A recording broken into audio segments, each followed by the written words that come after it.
Let's draw the Lewis structure and determine the VSEPR geometry for radon dichloride. Now, radon is a noble gas. Used to be thought that they were inert, but under the right conditions, especially the larger ones like radon, can form compounds. Now, radon is radioactive with a half-life of just a few days. But in any case, let's start with the Lewis structure, and to do that, we want to count up the number of valence electrons we have available. Radon, again, is a noble gas, so it's going to bring in 8 valence electrons to this molecule.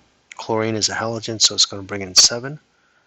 And there's 2 of them. 14 plus 8 will give us 22 valence electrons to work with.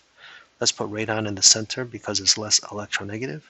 We'll surround it with the 2 chlorines, put a bonding pair between the terminal and the central. That's going to eat up 4 of our valence electrons. We're down to 18. Next step, let's give the terminal atoms an octet. Chlorine each has 2 in the bonding pair being shared with radon, so they each want 6 more. That's going to bring us down 2. We just used up 12, so we have 6 left, and we'll put those remaining 6 on the central radon. Next, let's take a look at the formal charge, which is our attempt to put a charge on each atom in the molecule. And so we can calculate that by taking the number of valence electrons in each neutral atom, subtracting the number of dots, which represent the non-bonding electrons, minus the dashes or the lines, which represent each of the atoms' portion of the electron in the shared covalent bonds. So if you do that, all the formal charges here are 0, 0, and 0. So this is the best Lewis structure we can draw. Finally, let's take a look at the molecular geometry. The central atom is radon. It has 1, 2, 3, 4, 5 effective pairs. Those 5 pairs of electrons want to get maximum separation from each other.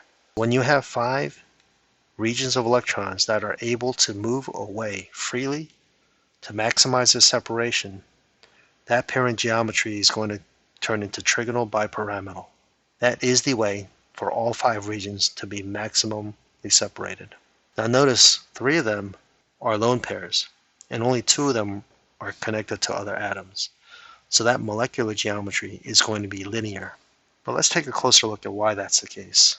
You want to remember that lone pair repulsions are the greatest, followed by lone pair bonding pair repulsions, followed by bonding pair repulsion. In other words, lone pairs repel. They need the most space. I'm going to draw this again, just up and down-ish this way. So we'll radon in the center. We'll put 1 chlorine on the top, 1 chlorine on the bottom. I'm not going to draw the valence electrons. All right, we'll put 1 of radon's lone pair there, right on the plane of the screen. Another lone pair coming out in front of the screen. And then another lone pair kind of going behind the screen there. Remember, the lone pairs absolutely hate each other. They want the most separation. By putting these 3 lone pairs all on the equatorial plane, they have the maximum separation from each other.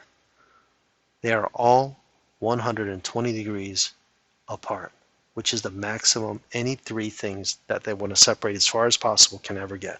If you were to have a lone pair here, or any other place, it would turn out that there would be 90 degrees. In other words, they would be much closer to another lone pair. And that wouldn't be as stable as being as far away as possible. So that's a reason why this molecular geometry is linear. Right? So just so I'm not confusing you, the bond angle of 120 is between the lone pairs. The bond angle of the molecule is 180. All right, finally, let's take a look at the net dipole. So this is a nonpolar molecule. And the reason is we do have polar bonds. So we have a dipole moment going that way. We also have one going in the exact opposite way. So those cancel out because of the symmetry of the molecule. So this is called a nonpolar, or does not have, this molecule has no net dipole.